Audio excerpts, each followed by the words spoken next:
bisa dengan berzikir, bisa dengan berdoa, bisa dengan sholawat, bisa dengan sholat dan ibadah-ibadah yang lainnya yang diniatkan karena Allah. Nah, ketika dia berzikir seperti itu, maka Allah menjanjikan ketentraman di dalam jiwanya, di dalam hatinya. Ya. Selain itu, ketika dia beramal soleh, apapun jenis amal solehnya, atas dasar keimanan dia kepada Allah, keimanan, keyakinan dia terhadap ayat-ayat Allah ini, ya, maka Allah janjikan kebahagiaan di dunia dan di akhirat. Inilah yang sebetulnya dicari oleh semua manusia. Ingin bahagia, tetapi tidak tahu cara bahagia itu bagaimana. Padahal Allah sudah memberitahu kepada kita. Ya. Mari kita lihat surat 13, surat Al-Qamar, surat 13 ayatnya 28 dan 29 ya.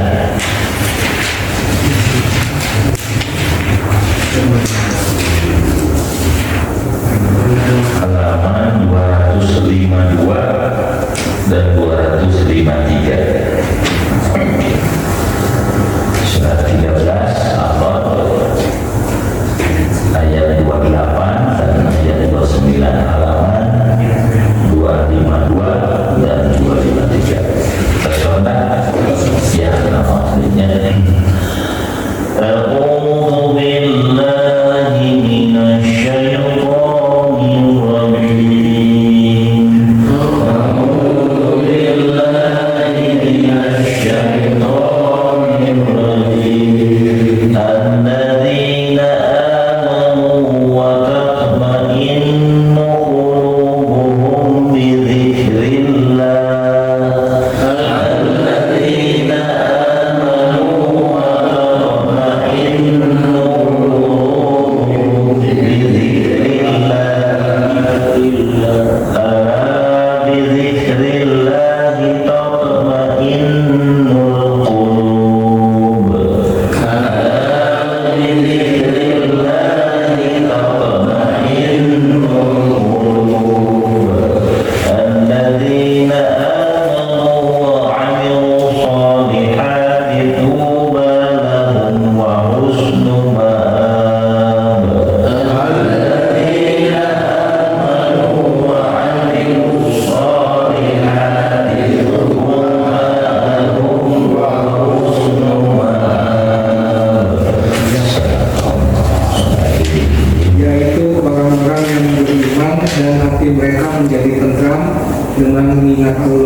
Orang-orang yang beriman dan mengerjakan kebajikan, mereka mendapat kebahagiaan dan tempat kembali yang baik. Ya, ini berita gembira bagi kita ya, bahwasanya orang-orang yang beriman ya, ketika dia berzikir mengingat Allah ya, dengan segala aktivitasnya ditujukan semata-mata untuk mencari keridhaan Allah, sebagaimana janjinya di dalam doa iftitah ya, inna sholati wa nusuki wa mahyaya wa mamati lillahi rabbil alamin. Seperti itu ya, berzikir mengingat Allah, banyak berdoa, banyak bersolawat ya, maka orang-orang seperti ini hatinya akan tentram. Apapun yang sedang dia alami, hatinya akan tentram ya.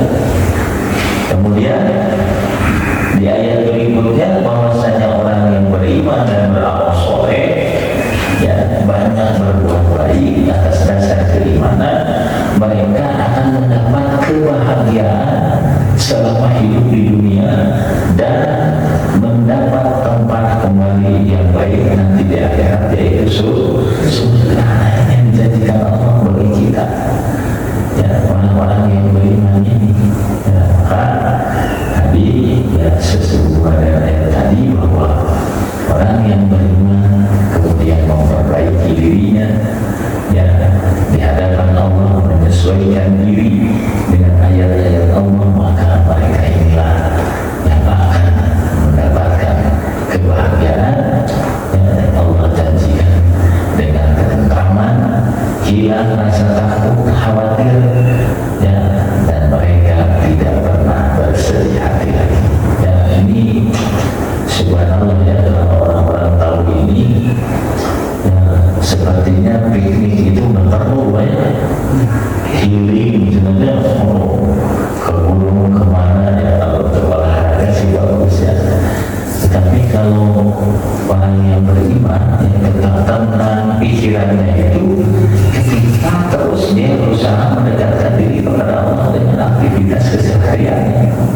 ketika banyak mengingat ayat-ayat Allah yaitu Al-Quran. Jadi Rasulullah ini nanti saya bacakan di dalam tafsirnya ya. Ketika dibacakan Al-Quran, ayat turun kepada beliau melalui malaikat Jibril ya. Beliau itu satu kali dibacakan Al-Quran oleh malaikat Jibril, selama hidupnya ayat yang dibacakan itu tidak lupa, hanya sekali dibacakan oleh malaikat Jibril. Masya Allah. Al-Quran Muhammad Allah terus dibaca hilang Quran ya. Ini Nabi ya, ketika dibacakannya, mari kita lihat ayatnya ya. Di surat 8